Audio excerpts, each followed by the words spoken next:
Good evening. Mustafa, I want you to sit right over here. Sit right over here. Because I know as I do this material here, once you do it 3 times, it's yours, you know? So I want you to be close to me. I want you to look at someone on your right and left, shake their hands and say, I'm doing better than good and better than most. Let's do that right quick, please. All right. I'd like to talk with you this evening about being hungry. Somebody said, I'm hungry. It is something I like to share some ideas and thoughts with you. I'm not asking that you believe anything that I say. I'm not asking that you agree with me. I'm merely asking that you stand on and end the conversation that we'll share with you this evening. And if there's something that I say that can fit and work for you, I say use it. If not, discard it and let it be. Is that all right? Say, that's fair enough. Very good. All right. One of the things I have realized, and many of us have, that if you want something out of life, if you want to change yourself, if you want to acquire something, if there's some goal that you want to reach, that is really not easy as some people will make us feel. That living your dream, changing your behaviors, overcoming negative habits, it's challenging. It's hard. That living alone is just very difficult. And once we begin to come to grips with the fact that living is difficult, life is very challenging. I heard a song once by a guy named Dimples called, If It Ain't One Thing, It's Another. I say to you, if it ain't one thing, it's 12 others. Always something. You will never ever have a problem-free moment in life. Somebody said, and I like this, that you either in a problem or just left one or headed toward one. Anybody found that to be so? Raise your hand if you know what I'm talking about. I mean, there's always something. So how do we begin to nurture that hunger? What are the characteristics of the qualities of people that are hungry? What will it take for me to get some of the things that I want? And being hungry for those things. Number one, you've got to work on yourself. It's very important that you engage in an ongoing process to develop you. Spend more time on yourself than what you've been spending. It's very important. You owe that to yourself. I was reading a book by Og Mandino called The University of Success. I read one line, gave me a chill. I didn't have to read anything else in the book. It said many of us never realize our greatness because we become sidetracked by secondary activity. We spread ourselves too thin. Don't know how to say no. And we find ourselves doing all kinds of things and never ever have time to do those things that we need to do to work on ourselves. And then there goes a second. There goes another second. There goes another second. And we can't stop and hold time. And before you know it, you wake up one day and you're behind in your dreams and your bills.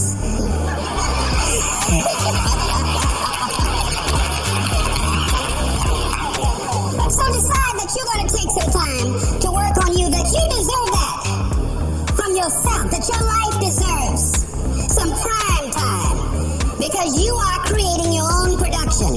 As Michael Todd would say, you are the star of your show, you are the director, you're writing the script, and you will determine whether your life is a smash office hit or flop. You determine that.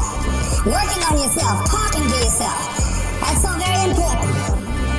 Overcoming the negative conversation, that inner dialogue is going on all the time, even when you don't want it to be there. You can't stop yourself right now from thinking. You can't do it. It's going on. And so learning how to empower yourself, part of doing that is standing up to yourself.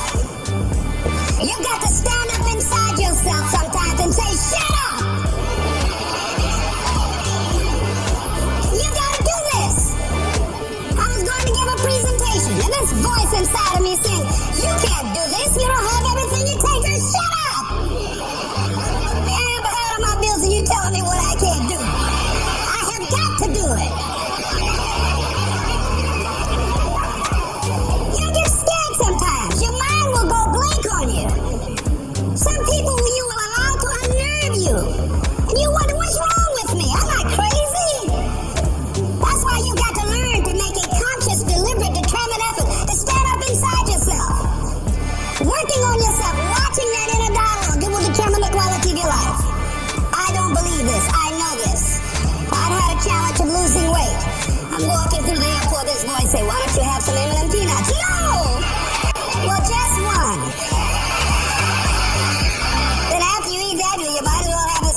take your shoes off so you can wiggle your toes. It sticks on my fingers. It says, eat it. One little bite won't hurt. That voice, constantly. Little demons from Colonel Sanders driving my car in there. I had to say, no. I'll diet tomorrow. I saw a skinny man get hit by a truck. Had he had a little bit more weight, he might have lived. You know? Some of you know what I'm talking about. Raise your hand if you know that. That voice is awesome. So you have got to stand up to that voice. When you're working on something you want to achieve, you have got to stand up to that voice. You've got to sell yourself every day on your abilities, on what you're doing, on the goal that you want to reach. You've got to sell yourself every day, according to your level of belief. It will manifest itself in what you're doing. Whatever we have right now, whatever we're demonstrating in our lives, is a result of what we believe subconsciously that we deserve. And part of increasing that belief level is that you have got to convince yourself every day. You've got to sell yourself. I do a lot of training for many corporations, and I conduct sales seminars, and I've heard all kind of guys doing techniques and training people techniques of how to close sales and how to work with them and begin to control the sale and how to ask for the close. Let me share something with you. You can learn all the techniques in the world. If you don't believe in yourself, it won't happen for you. I learned all of it. So that's why I do a training called Focus on the Seller. You got to focus on you. And as you convince you, as you sell yourself every day, you will begin to see a difference in the things that you're doing. Selling yourself on your ability to perform a job, to achieve a certain objective. Telling yourself every day, here I go again. And I got what it takes. This is my day, and nothing out here is going to stop me. And when you go out there, life, come over here. Say it again. Well, I'll be back tomorrow. I bring you to the next thing. It takes courage to act. Part of being hungry when you've been defeated, it takes courage to start over again. I used to do door-to-door sales, and I was working with another friend of mine. And door-to-door sales, I mean, it's punishing. It's cruel and unusual punishment. And I was a little boy, knocking on the door. Hello, would you like to buy a nice working television set? No money down? No! Bam! They slammed the door in your face. And a friend of mine that was working with me, they slammed the door in his face, and I looked back, and he was going to the car. He said, I can't do this. And he sat down in the car, and he said, you go ahead, I'll be here when you get back. Now, he had a mother and father to take care of him. My mother was ill. I am adopted. I was hungry. I had to go on. I learned something about myself. That when you step into your fear, somebody said, it was Winston Churchill, he said that courage is going from failure to failure without losing enthusiasm.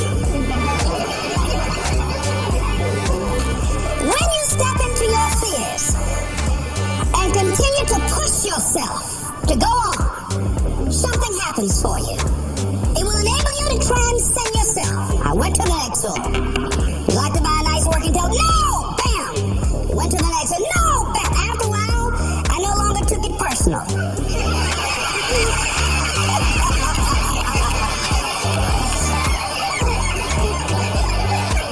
I began to play a game. I said, well, I know there's a yes out here somewhere.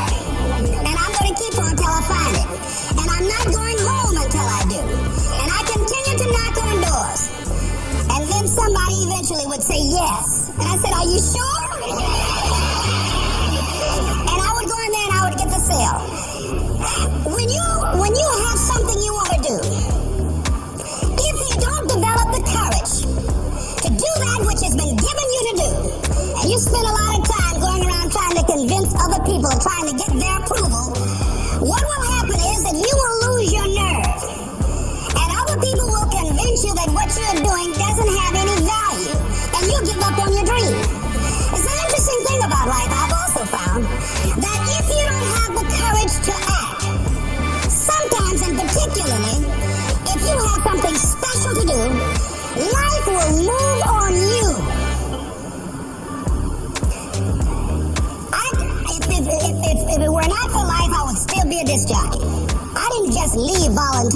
vote to the state legislature, I was fired.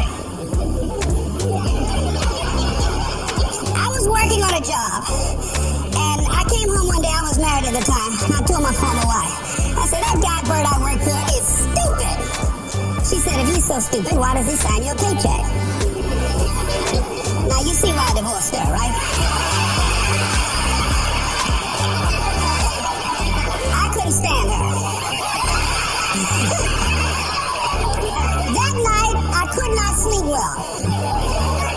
Here was a guy that was controlling my life. I was going through all kind of changes because this man controlled my paycheck. And it was Carlyle who said, truth crushed to earth shall rise again.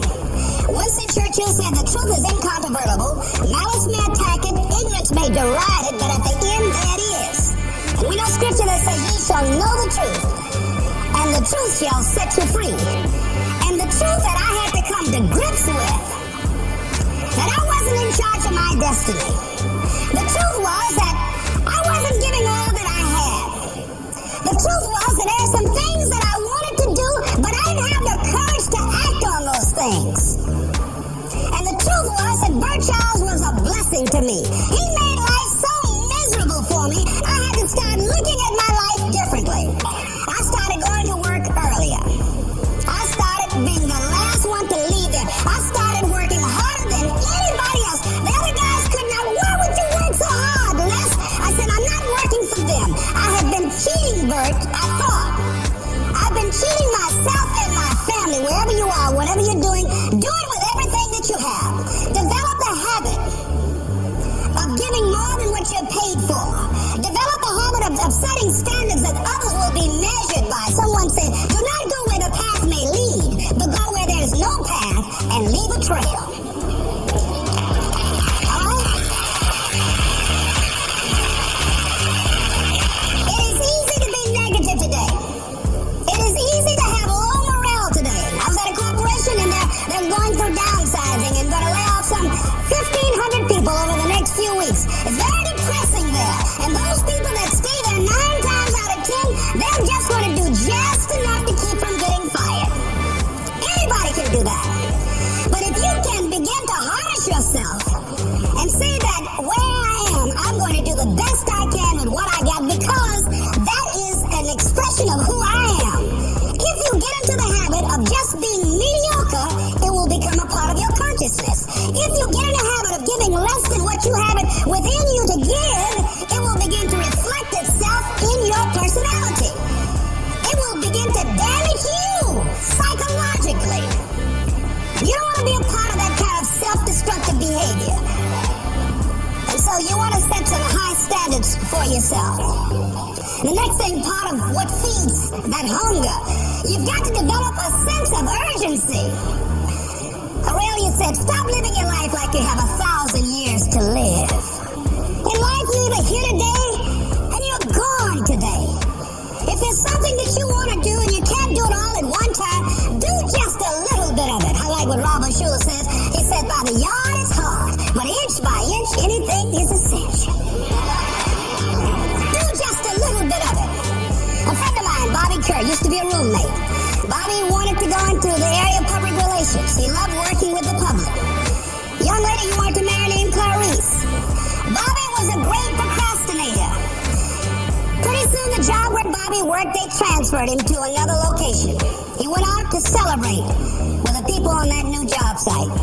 And Bobby suffered a massive heart attack and died. Bobby didn't drink and didn't smoke, was under 40, and he died. Ask your question, how much time do you have left? How much time do you have left? When you start thinking about that, we don't know. We don't know. Bobby took all the greatness and all of the talent and all of his abilities to his grave with him. One of the things he could have put in parentheses under his name, he didn't use all his stuff. And most of us do that. Most of us don't use the stuff that we have brought into the universe. And we want to make a conscious, deliberate, determined effort to start living life with a sense of urgency and using what we've got.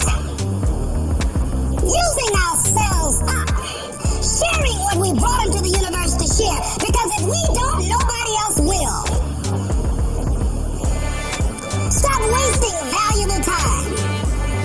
Knowing that if we begin to live our lives as if each day were our last, our lives will take on a whole new meaning. They take on a whole new expression, valuing each moment that we are blessed with.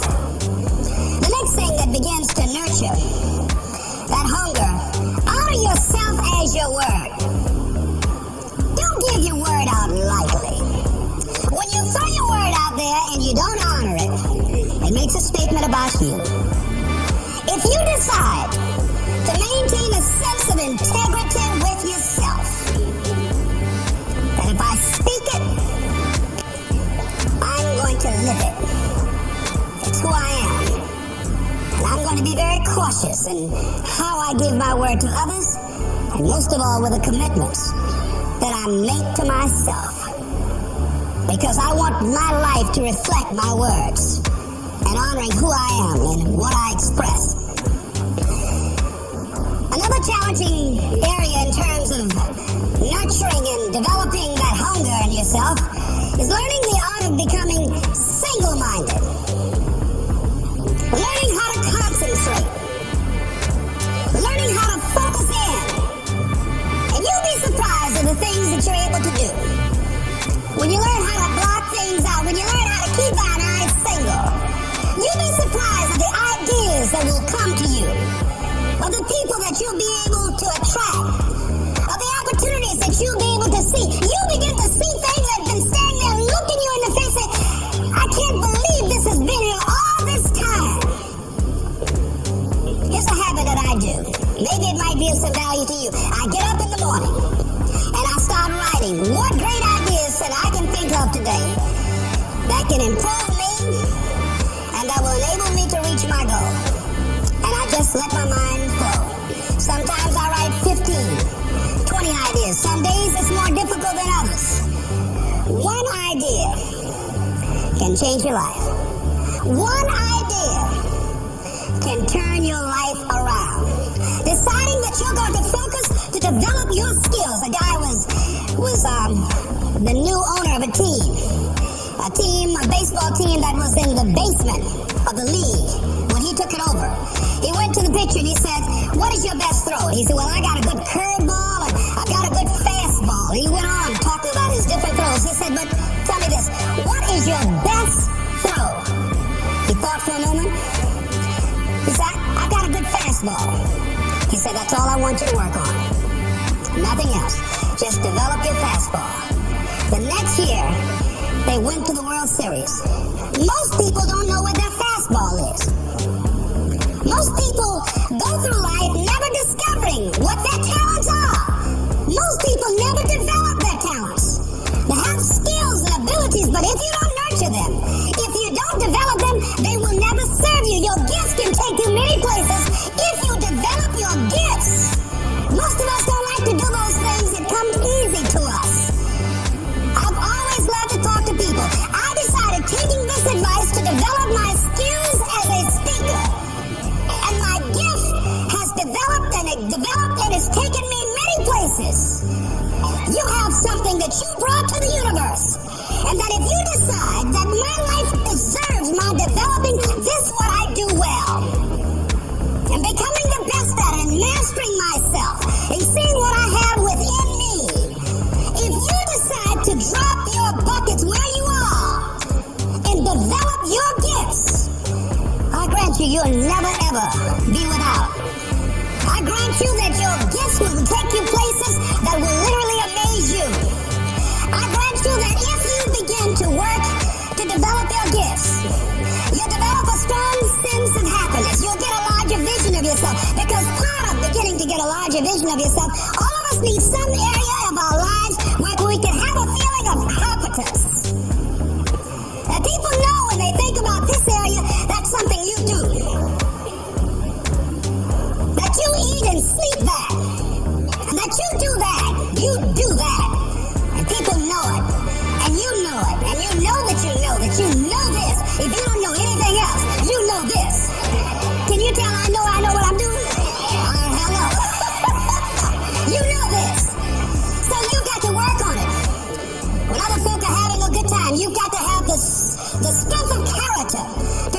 concentrate, to read, to digest information. If you decide, in any particular area that you're concerned about, to make a conscious, deliberate, determined effort to read one book a month in that area, in 5 years, you'll be among the top 5% experts in the world. I read a minimum of 2 books a week. The average American reads only 1 book a year. If you decide that area that you love, that you are going to master that particular area, in this era of accelerated change, overwhelming complexity, and tremendous competition, as you begin to develop and expand your skills and your talents and your vision of yourself, you will always be in control of your destiny. The next thing is, whatever it is that you want to do, you want to do it massively. I have a friend who was telling me that his sales were down. I said, well, how many phone calls you make a day? He said 25. I said, double them.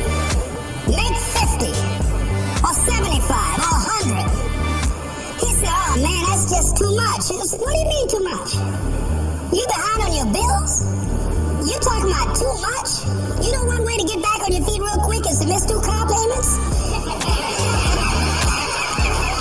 You talking about your time? There's no competition out here. Decide that you're going to push yourself. Most people won't do that. Most people give up on themselves easily. You know the human spirit is powerful. There's nothing as powerful. It's hard to kill the human spirit. There's Benjamin Disraeli, a man who became the head of a country at a time when Jews were not allowed out after 10 o'clock. He said, how did you do it? How did you achieve it against such great odds? He said, nothing can resist the will of a people that will stake even their existence on the extent of their purpose for good. That when you have a made-up mind, when you decide that you want to do something, I was reading something the other day, he said the power to hold on in spite of everything, the power to endure, this is the winner's quality. The hunger, the ability to face defeat again and again without giving up. This is a winner's quality. You have that quality within you. When you're hungry, you don't care about the facts. You don't care about the odds. Doug Williams played for the Washington Redskins, quarterback. John Elway of the Denver Broncos in the Super Bowl. Everybody was talking about Elway. After the Super Bowl, when Doug Williams made a historic passing game, they asked him, said, how were you able, in spite of all of that negative publicity saying that you couldn't win, how did you do it? He said, I ignored my critics. I just didn't pay any attention to them. I ignored myself because they kept on saying it so much. There were times I doubted whether or not I can do what I needed to do. There's a Doug Williams in everybody here. There's greatness in you. And you've got to learn how to tune out the critics outside and the critic inside. And says, I'm going to do this. I'm going to harness my will. And I'm not going to let anything stop me. I deserve this. I'm going to do it until. And this way I told him, said, start increasing your calls. I said, I make 100 calls a day. I got a callus in my ear. My ear's kind of dark. You can't see it, but it's there. His sales have increased. He's working harder now. The other thing is that if you want something, you have got to be relentless. You've got to learn how to become resourceful. You've got to learn how to become creative. When crises strike in your life, and in the Chinese language, crisis means danger, but it also means opportunity. And this is an opportunity for you to grow. And you've got to be so relentless, regardless of what comes down the pike, that you're always looking for a way to get over, always looking for a way that you can break through, always looking for a way that you can win, always looking for a way that you can strike a telling blow. And pretty soon, I think there's some people watching us in the universe that say, wait, let's call a meeting over here. You know that guy, Mustafa, look at him down there. He won't stop. Just that fool don't know he can't get over. Look here. Why don't we do this? Let him go. Let's mess with somebody else.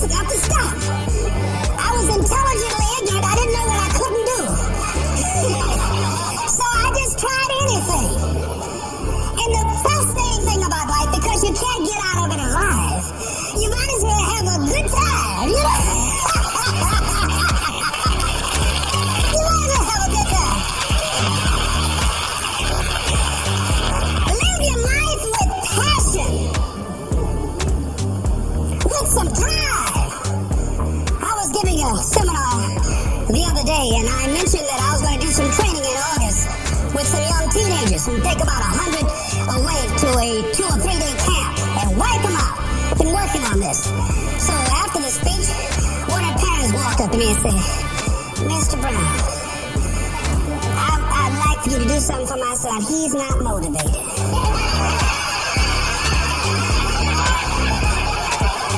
I said, I wonder why.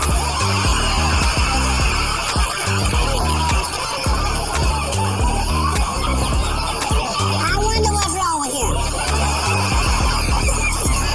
He had no fire whatsoever. See, what you do speaks so loudly, folk can't hear what you say. And so if you don't have any fire, you got to watch the people, the relationships that you develop. Have people of kindred mindsets. If you're around folk who are dead and negative all the time, they will affect you. You want people that are around you that have smiles on their faces, looking good. I was telling the group last week, Abraham Lincoln refused to hire God because of his face. He said, but the guy can't help it. He said, anybody over 30 is responsible for their face. If you have some depressing face looking at you every day, it affects your blood pressure. Keep these dead faces away from you. It's contagious. This is serious. So you got to watch your countenance, watch your face. Have an uplifted expression, watch your body posture. All of these things affect you psychically. You got to be the kind of person that you are fearless. Fearless. Don't leave fearless people alone. There's some people walk through a neighborhood and every dog in the neighborhood would bark at them.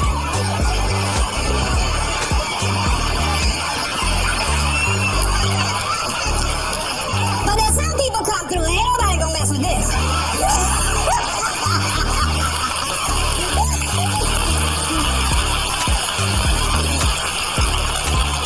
You are unstoppable. And because you are unstoppable, because you've got power that you haven't even begun to use yet, you owe it to yourself to release your brakes. How many of you have the experience of pulling out of your driveway and your mashed on the accelerator and the car was just going, it couldn't move, and you mashed hard and it couldn't move, and then you discovered you had your emergency brakes on. And then you release those emergency brakes and it goes, choo! Have you ever had that experience before? Most of us go through life with our brakes on, holding back, not giving all that we have, not sharing all of ourselves. Most of us go to our graves still holding on, rather than releasing it. What are some of those things that keep us from releasing it? Because of past experiences, past defeats, past pain. We look back, well, it didn't work out then. It probably won't work out now. Many people get confused their performances with who they are. I was reading Pat Riley, the coach of the Los Angeles Lakers.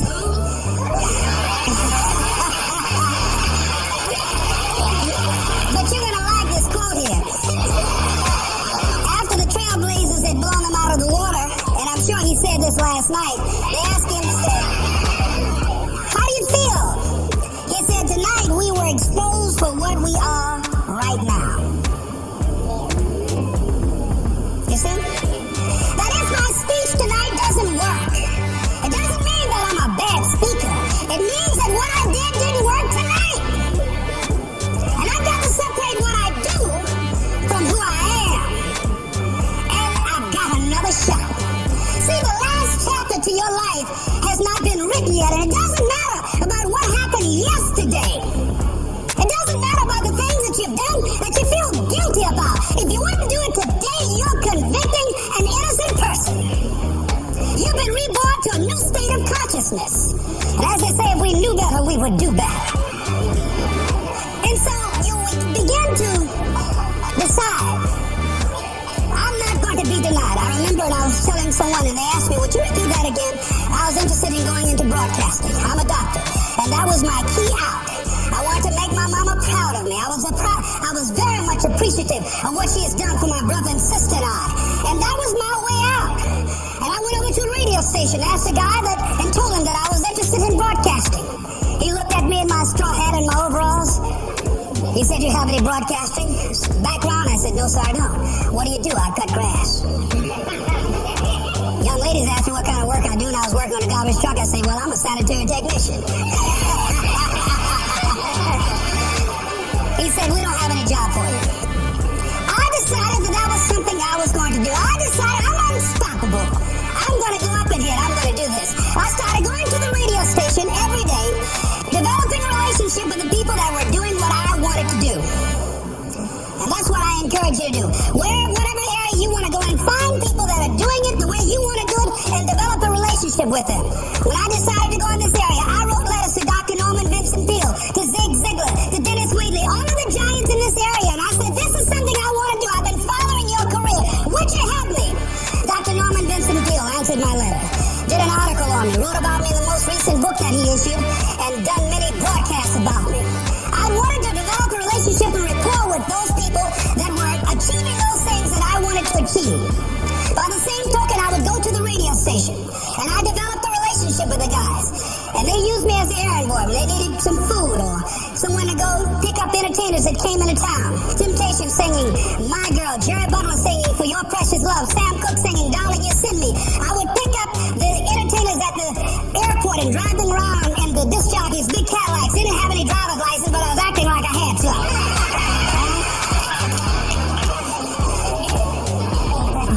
Every day I used to go home and work on my communication skills, developing myself.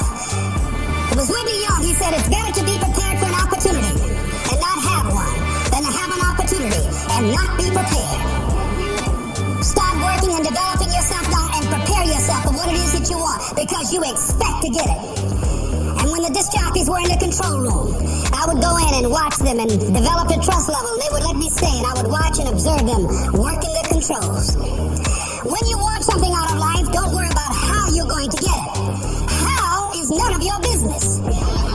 The most difficult thing it is to hold the vision. It's to hold the vision. So there I was at the radio station. A guy was on the air and he started to drink by the name of Rock. I was outside the window looking at him and watching. Hungry and ready. Said, "Drink, Rock, drink." Pretty soon the phone rang. It was a general manager. I said, "Hello?" He said, "Les, this is Mr. Klein." I said, "I know." He said, "Rock can't finish his program. He's slurring his words." I said, "I know." "Can you work the controls until one of the other disc jockeys come in? Would you call them?" I said, "Yes, sir."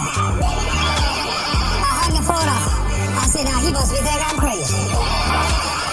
I called my mom and my girlfriend Cassandra. I said, "Y'all come out on the front porch and turn up the radio. I'm about to come on the air."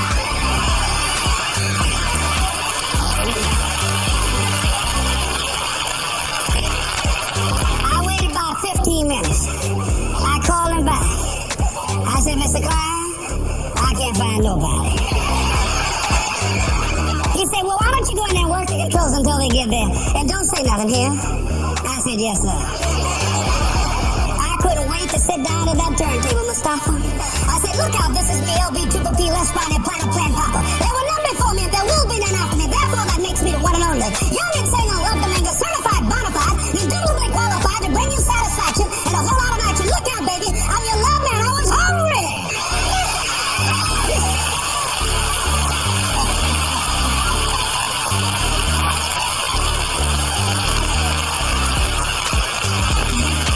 Shake somebody's hand on your right and left and say, "You got to be hungry."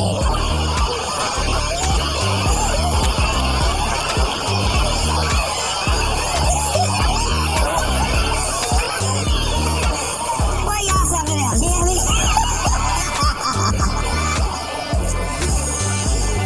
You want to be persistent about what it is that you want to achieve. Alexander Graham Bell said, "What this power is, I cannot say. All I know is that it exists, and it becomes available only when a man or a woman is in that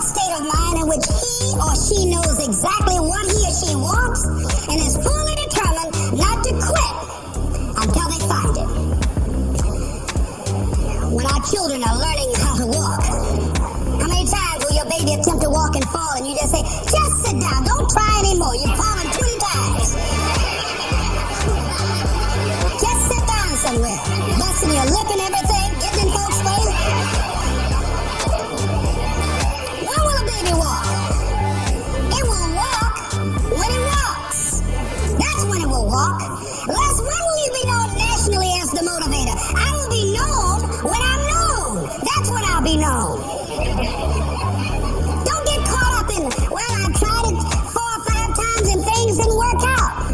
If there's something that you want and you're hungry for, you got to do whatever is necessary until. And when you give the best you can and that's not enough, you must do what is required. And don't give up on yourself. Don't throw the towel in so quickly. Many people give up on the 1-yard line. Well, if they have the determination just to keep on knocking. It's a funny thing about life. If you're home one day and someone is knocking on the door, and you say, I don't want to be bothered today. And if that person just keeps on knocking, can you believe that fool's still knocking? Pretty soon you say, what is it? What do you want? And that's how you got to be about your dream. Some people, well, I guess ain't nobody home. I knocked on the door, but nobody came. I heard the television on and people were moving around, but I guess opportunity probably went out the back door. Oh, no. See, life is not just that simple. It's not that cut and dry. And that's why most people never realize their personal greatness, because they're casual about life. And when you're casual about life, you will end up a casualty. Life is serious business. So I encourage you to be persistent. To not decide that, well, I've done the best I can. I guess I just can't have it. Don't make that decision. Many of us make premature decisions about ourselves. Calvin Coolidge said something. A man who was a president that was not known for his eloquence or making any historical decisions. It's something he wrote about persistence. He says, press on. Nothing can take the place of persistence. Talent will not. The world is full of unsuccessful people with talent. Genius will not. Unrewarded genius is almost a proverb. Education alone will not. The world is full of educated derelicts. Persistence and determination alone are omnipotent. There's a person that is the embodiment of persistence and determination. A person who decided that some time ago that I'm not going to take anything to my grave with me. I'm going to use myself up and I'm going to give and give and give until my last breath. This summer I'm going to be working for her and with her doing training, teaching young people techniques and strategies on how to manifest their personal greatness, teaching them techniques and strategies that will change them at the subconscious level, changing their value systems and let them see the major role they can play in society. Let's give Mrs. Rosa Parks a round of applause, if you please.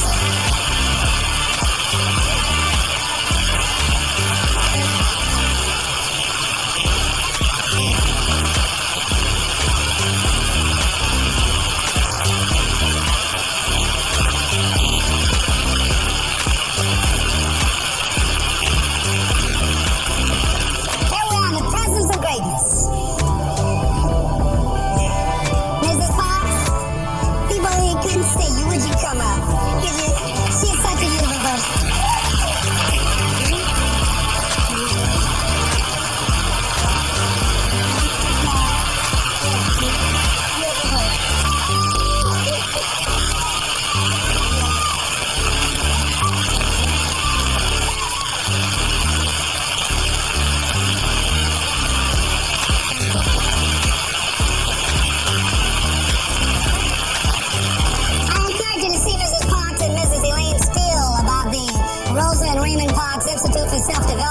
If you're interested in your children participating in that, they have some information over here to share with you. It is just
Brown saying it's been a fun, pleasing pleasure as